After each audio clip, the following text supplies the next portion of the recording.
اور اس کے بعد لیاقت علی خان جو ان کے قریبی ساتھی تھے، وہ وزیر اعظم پاکستان تھے، اور ظاہر ہے جس تصور سے پاکستان بنایا گیا وہ ایک آزاد مسلم ریاست، دنیا کی سب سے بڑی مسلم ریاست،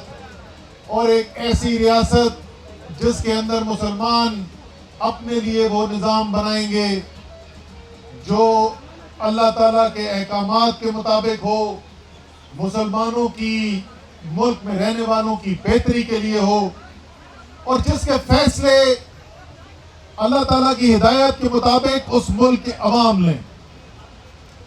لیکن دنیا کو اس سے خطرہ ہوا۔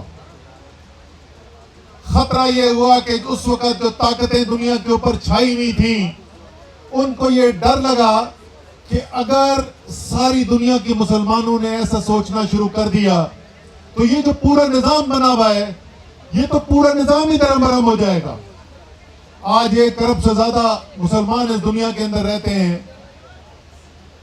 دنیا کے بیشتر وسائل جو ہیں مسلمانوں کے پاس ہیں، لیکن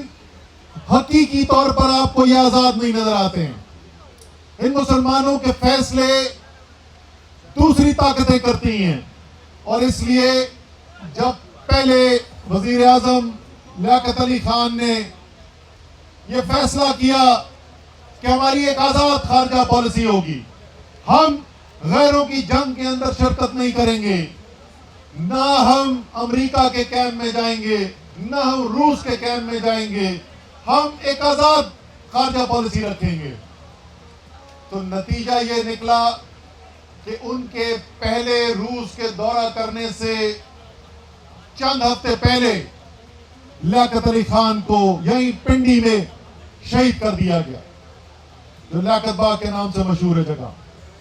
آزاد خارجہ پالیسی کا پاکستان کا پہلا شہید۔ اس کے بعد پاکستان جو ہے وہ سامراجی طاقتوں کا ایک چھوٹا پارٹنر بن کے رہ گیا۔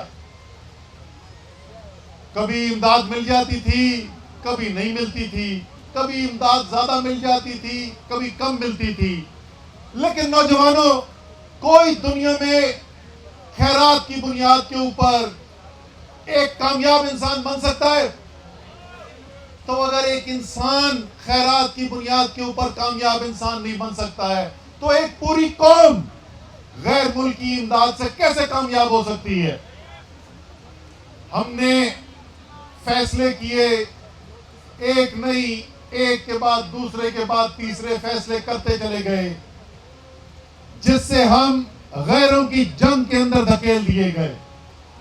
اور پاکستان کو اس کا نقصان کیا اٹھانا پڑا کہ جن کو اپنے مخالف کر دیا تھا، روس کی، اس وقت کے سوویت یونین کی بھارت کے ساتھ فرینڈشپ ٹریٹی سائن ہوتی ہے اور منصوبہ بنایا جاتا ہے پاکستان کو 2 لخت کرنے کا، 2 ٹکڑوں میں بانٹنے کا۔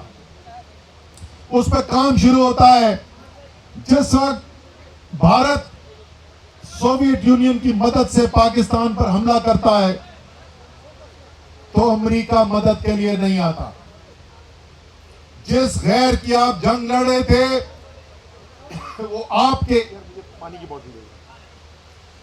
کی مشکل کے وقت میں آپ کے ساتھ نہیں کھڑا تھا۔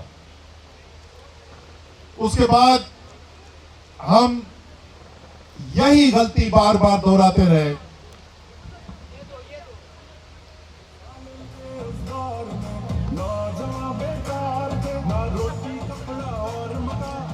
دو 2001 میں امریکہ میں حملہ ہوتا ہے، ہم بھی اس کی مذمت کرتے ہیں، کسی بھی بے گناہ کو مارنے کے حق میں ہم نہیں ہیں، لیکن اس حملے کے بعد امریکہ فیصلہ یہ کرتا ہے کہ اس حملے کو، جس میں افغانستان کا ایک بھی باشندہ شامل نہیں تھا، جس میں